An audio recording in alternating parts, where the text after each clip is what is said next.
Plage de Santa Monica, il est 15 h, le cœur de l'après-midi. Ici au cœur de la Californie, un petit séjour rapide avec toutes les couleurs, les odeurs et même les sons qui nous rappellent notamment ce cliché peut-être pour certains, de ce que l'on appelle notamment le rêve américain. Mais je crois que ce serait galvaudé de dire que le mot rêve doit devenir quelque chose d'extrêmement tabou et uniquement réservé aux enfants.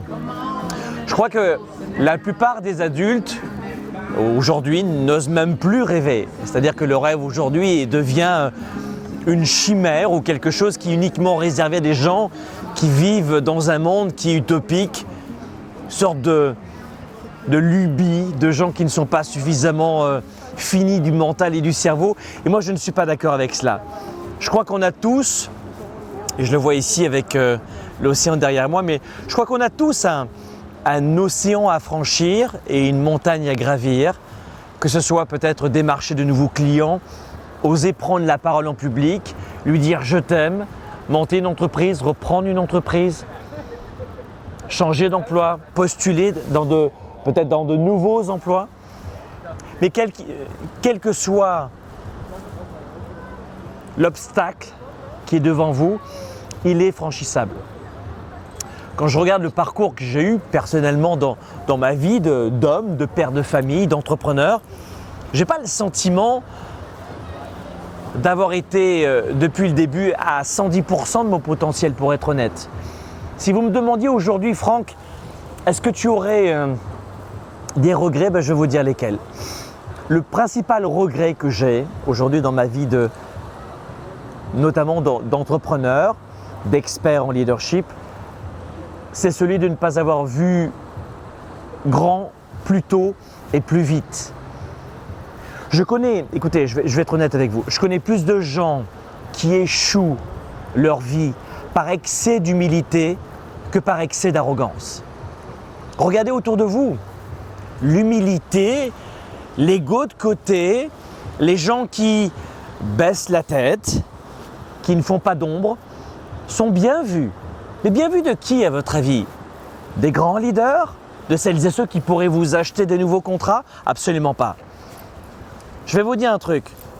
Quand j'ai commencé à oser me mettre de l'avant, parce que je suis issu du bas de la classe moyenne, vous le savez, j'avais deux petits problèmes qui étaient notamment un petit peu de dyslexie et un petit peu de bégaiement. J'avais un joli duo, finalement, une belle brochette.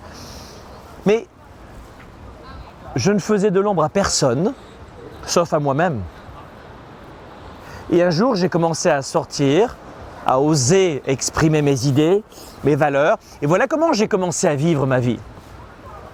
Et quand je vois ce qui se passe ici à Santa Monica, en Californie, un rythme de vie qui est complètement différent, qui n'a rien à voir avec le style de vie que l'on peut avoir, notamment pour vous, si vous m'écoutez en Europe ou en Afrique, eh bien, on ne se pose pas autant de questions sur l'importance de rester humble, de rester en retrait.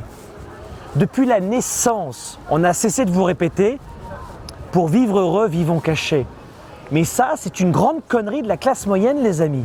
Vivre heureux, vivons cachés? Vraiment, vous croyez que l'on peut vivre heureux et vivre caché? Comment vous dire? Je crois qu'à partir du moment où j'ai su me mettre de l'avant, mon expertise s'est envolée complètement. Vivre heureux, vivons cachés? Absolument pas. Je ne suis pas du tout d'accord avec cette idée de la classe moyenne. Jouer d'un instrument, apprendre une langue, faire le tour du monde, créer sa famille, démarrer une entreprise, reprendre une entreprise. Mes amis, on a tous un océan à franchir et une montagne à gravir. C'est à vous de découvrir quelle est votre montagne, quel est votre océan. Vous avez envie de danser? Mais dansez!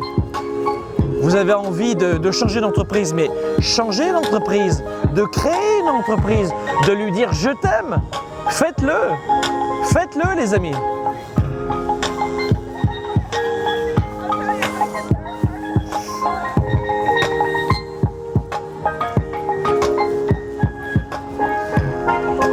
Ce qui est étonnant, c'est que il y a quelque chose que beaucoup de gens ne comprennent pas, c'est que toute progression dans votre vie va passer par les défis. Il y a une idée reçue selon laquelle on apprend uniquement des bons coups ou on apprend uniquement de ses claques. Je ne crois pas, on apprend des deux. Mais s'il y a bien un point de singularité au niveau de bonheur et d'accomplissement, c'est bien celui de pouvoir progresser, d'être meilleur demain. Si vous voulez être meilleur demain, acceptez les défis. Mais vivre dans l'ombre, vivre caché, non. Honnêtement, qui peut croire ça? Je crois que personne ne peut le croire. Si vous voulez vivre la vie et les affaires que vous aimez, acceptez dès maintenant de gravir votre montagne ou de franchir votre océan. Peu importe. Dans tous ces hommes et ces femmes que vous voyez ici sur cette plage, ou ici à Santa Monica, sur cette plage ici, sur ce ponton, combien de gens acceptent de vivre leurs défis, de voir les choses en face et de les affronter? Parce qu'on a tous un océan à franchir.